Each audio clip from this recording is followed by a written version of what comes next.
আমাদের কোনো সংবাদকর্মীর উপরে যদি কখনো এইভাবে হামলা হয়, হামলা বা জাহাঙ্গীর ভাইকে এবং আজকের রাহিদের যে মানববন্ধন উপলক্ষে যেহেতু রাহিদ তাকে মারধর করা হয়েছে এবং সে মামলাও করেছে, হয় নাই রাহিদের, আবার রাহিদের বিরুদ্ধে উল্টো মামলা হয়েছে, তা আমি আটক বা অন্য কিছু তদন্ত প্রতিবেদন দাখিল করেন, তাহলেই রাহিদের মামলাটা এস্টাবলিশ হবে এবং ওর বিরুদ্ধে যে আমাদের গণমাধ্যম কর্মী যেহেতু রাহিদ, এই রাহিদের বিষয়টা বিশেষভাবে পশ্চিম মহোদয়কে আমি অনুরোধ, আর রাহিদকে যারা মামলা মারধর করেছে তাদের মামলাটা কি তাদের বিরুদ্ধে প্রতিষ্ঠা হয়ে যাবে।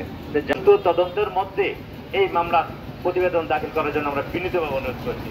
এবং যদিও ঘটেনি, তারপরেও একজন গণমাধ্যম কর্মী তার পারিবারিক সম্পদ নিরসনের প্রশ্নে লাগিয়ে তার উপর আমরা দেখেছি যে হামলার ঘটনা ঘটেছে এবং এই হামলার ঘটনার পর এই ঘটনায় উভয় পক্ষে আহত হয়েছে, তারাও কিন্তু মুন্সিগঞ্জ জেনারেল হাসপাতালে চিকিৎসা নিয়েছেন কিন্তু আমরা দেখেছি। পাশাপাশি এইখানে যারা এসেছেন তারা কতক্ষণ সেই মামলায় স্পেসিফিক ঘটনার বর্ণনা তিনি তুলে ধরেছেন, কিন্তু এই ঘটনার উদ্দেশ্য পরিণতভাবে করা হয়েছে এবং ব্যক্তি স্বার্থ হাসিলের জন্য করতে পেরেছি।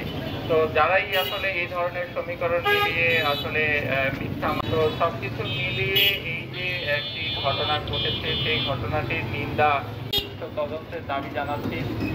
একই সাথে আইন শৃঙ্খলা বাহিনী তাদের নিরপেক্ষ ভূমিকা রেখার হয় সেই সুবিচারটি তারা নিশ্চিত করবে বলে আমি আশা করি।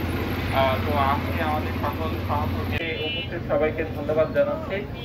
একই সাথে এই ঘটনার সুষ্ঠু তদন্ত এবং বিচারের স্পেশাল ব্রাঞ্চের সকল ডিটেকটিভরা মানে যারা সোর্স আছেন সবাই এখানে উপস্থিত। বলতে চাই, যারা কোর্টে এবং থানায় গেছেন তারাই বুঝতে পারেন যে তাদের জীবনে বাংলাদেশের নাগরিক হয়ে তাদের তারা হাসপাতালে গেছেন, তারা দুইটা পরিস্থিতি দেখেছেন, কেউ গুরুতর অসুস্থ আর কেউ অসুস্থ না। আমরা অনেকবার অনুরোধ করলাম, আপনার সামনে আসামি শুয়ে আছে, আপনার সামনে অভিনয় করছে, আপনি তাকে গ্রেফতার করছেন না।